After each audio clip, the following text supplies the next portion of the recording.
퇴직 후 욕심이 부른 무너진 노후. 정년 퇴직식이 끝나고 집에 돌아오던 그날을 저는 아직도 또렷이 기억합니다. 정문 앞에 서서 고개를 들어 하늘을 바라보던 순간 20살 신입으로 이곳에 처음 발을 들였던 날이 머릿속에 겹쳐 보였습니다. 수많은 회의, 보고서, 야근, 눈치. 퇴직이라는 두 글자는 그 모든 고생에 주어진 훈장처럼 느껴졌습니다. 후배들이 줄지어 박수를 치며 제 이름을 부르던 장면, 꽃다발의 향기, 동료들의 축하 인사. 마치 제가 주인공인 영화의 엔딩 장면 같았습니다. 차에 타자 미정이 제 손등을 살짝 쓰다듬으며 말했습니다. 여보, 이제는 새벽 알람 맞출 일도 없고 회식 보고 스트레스도 없어요. 하고 싶은 거 마음껏 해요. 그 말이 제 귀에 꿀처럼 스며들었습니다. 저는 괜히 기침 한 번 하며 폼을 잡았습니다. 그래, 나 이제 자유야. 남은 인생은 나를 위해 살아야지. 퇴직금 내역을 확인할 때는 가슴이 뿌듯해 뛰는 것만 같았습니다. 문자 알림에 찍힌 금액을 몇 번이고 다시 들여다보며 저는 속으로 중얼거렸습니다. 이 정도면 20년은 문제 없겠지. 이제 여행도 다니고 골프도 배우고 그동안 못 먹은 맛집도 다녀야지. 퇴직자 단톡방에서는 난리가 났습니다. 형님, 축하드립니다. 앞으로 골프 모임 참여하셔야죠. 퇴직금 들어오셨으니 갭 투자 같이 하시죠. 흐흐. 저도 장난스럽게 답했습니다. 조만간 한턱 크게 쏜다. 이제 내 인생 이막 시작이야. 그날 밤, 저는 침대에 누워 천장을 바라보며 흐뭇하게 웃었습니다. 인생에서 이런 날도 오는구나. 평생 일만 하느라 놓쳤던 것들이 한꺼번에 찾아오는 기분이었습니다. 그때는 정말 몰랐습니다.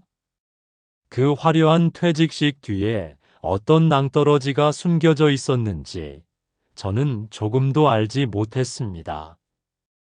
퇴직 후 얼마 지나지 않아 친구들과의 첫 동창 겸 퇴직자 모임이 있었습니다. 소주잔 위로 미래 이야기가 꽃처럼 피어났지요. 요즘 갭 투자 모르면 바보라며. 전세 끼고 사면 내 돈 하나도 안 들어가. 작년에 산 거 지금 8천 올랐대. 그냥 앉아서 돈 버는 거야. 퇴직금 놀리면 손해지, 형님. 저는 처음엔 조심스럽게 들었지만 마음 구석에서 이상한 불꽃이 피어오르기 시작했습니다. 퇴직금은 크지만 은행 이자는 정말 미미했습니다. 하루 종일 컴퓨터로 뉴스 보고 주식창만 들여다보는 친구보다 아파트 몇 채 가진 친한 형이 훨씬 여유롭고 멋져 보이기도 했습니다. 집으로 돌아와 저는 미정에게 조심스레 말문을 열었습니다. 여보, 나 부동산 좀 알아보려 해. 요즘 개 비싸래. 미정은 젓가락을 들던 손을 멈추고 제 얼굴을 뚫어질 듯 바라봤습니다. 우리가 평생 모아온 돈이에요. 괜찮을까요? 다들 해. 그냥 전세 끼고 사면 되는 거라던데. 리스크도 없다잖아. 공부 열심히 해보려고. 아내의 입술이 살짝 떨리는 걸 보았습니다.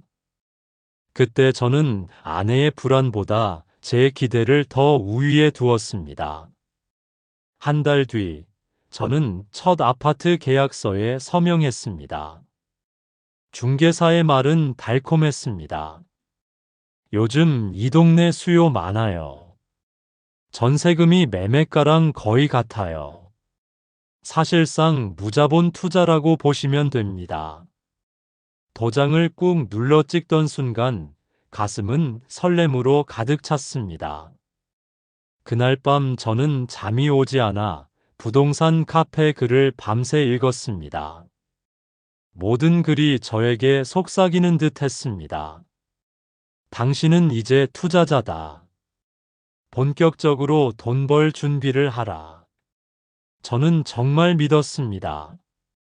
이 선택이 나의 인생을 바꿀 거라고. 첫 투자가 잘 돌아가는 듯 보이자 저는 자신감이 하늘을 찔렀습니다. 시세가 조금 올랐다는 소식만 들어도 얼굴에 미소가 번졌습니다. 그 미소는 점점 욕심의 모양을 띠기 시작했습니다. 여보, 한 채 더 사볼까 해. 정말 괜찮을까요? 부담되지 않을까요? 괜찮다니까. 이건 거의 확정 수익이야. 아내는 끝까지 말렸지만 저는 듣지 않았습니다. 아니, 듣기 싫었습니다. 저는 이미 성공한 투자자라도 된 것처럼 상상 속에서 살고 있었으니까요.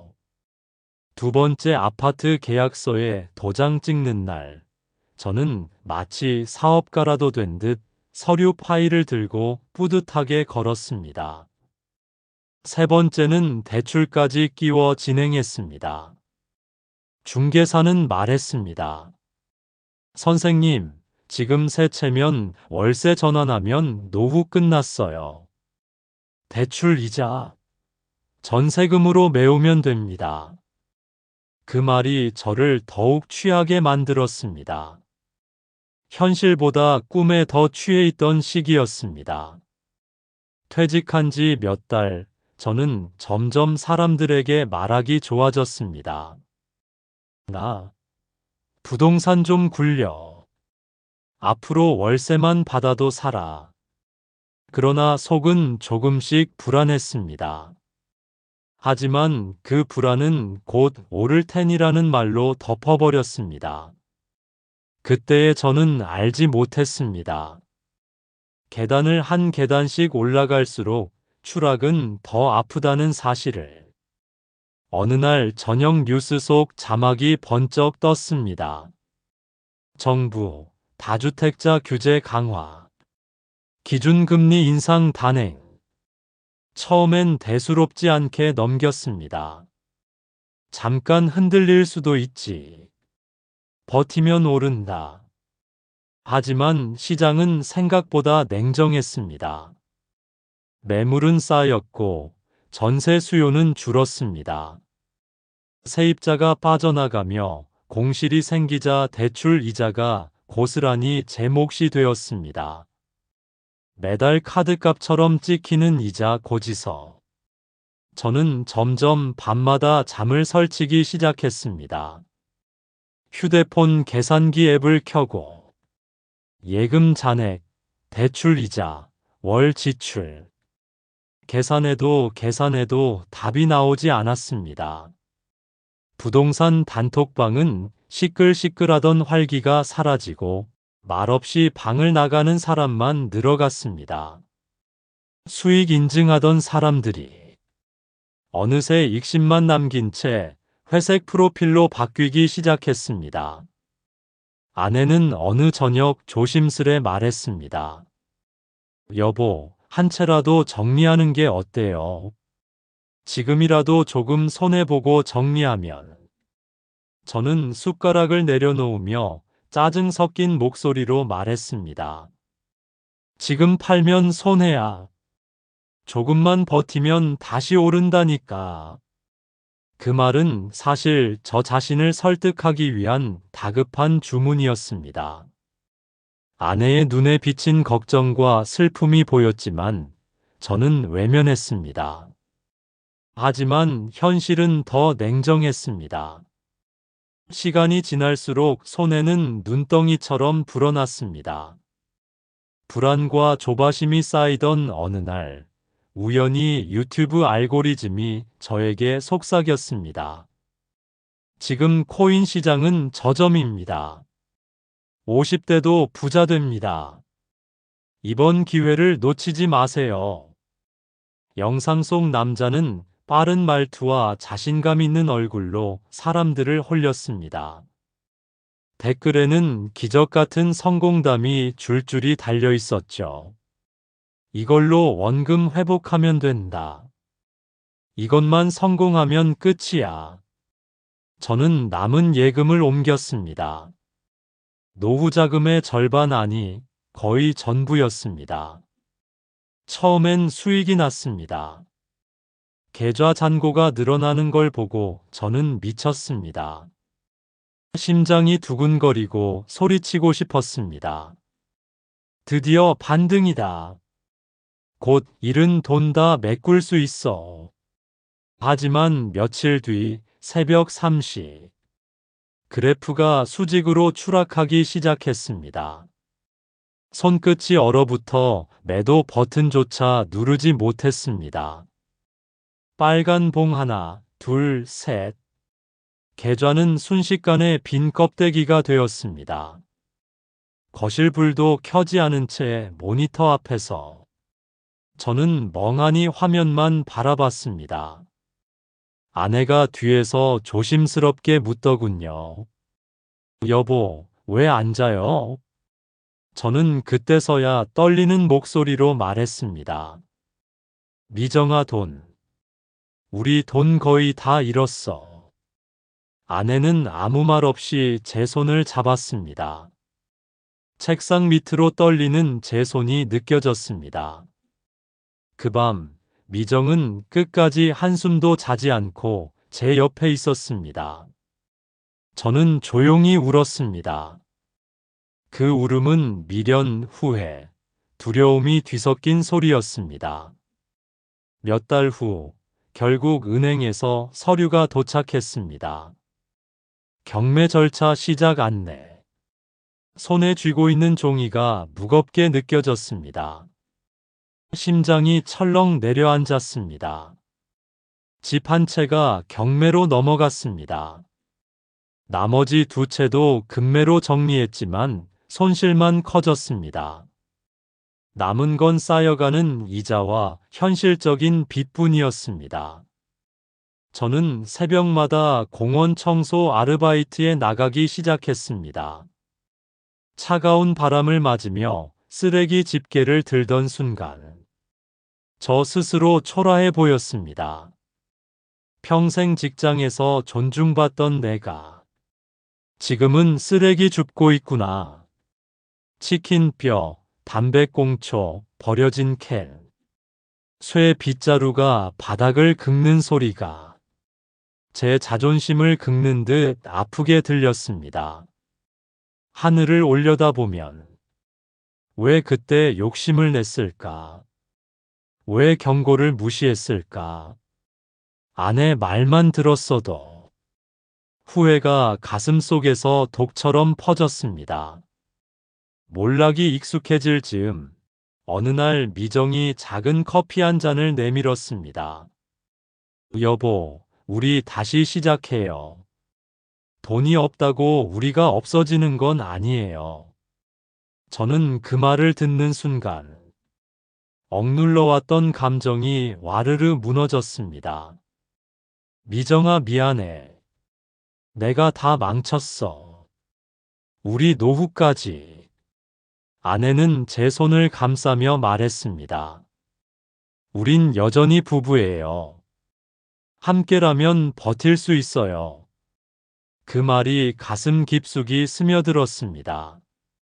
저는 아내 앞에서 처음으로 크게 울었습니다.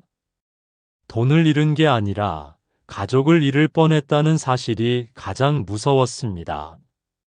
그날 이후 저는 조금씩 달라지기 시작했습니다. 허세를 내려놓고 현실을 인정하고 작은 일이라도 책임지고 해나가며 저는 다시 사람처럼 살아가는 법을 배웠습니다. 지금 저는 소박하게 살아갑니다. 아파트 세 채 대신 작은 월세방에서 살지만 아내와 함께 마시는 따뜻한 커피 한 모금이 예전 어느 고급 레스토랑보다 행복합니다. 가끔 공원 벤치에 앉아 노을을 보면 생각합니다. 나는 실패했을까? 아니면 비로소 삶을 배운 걸까? 저는 후배들에게 말합니다.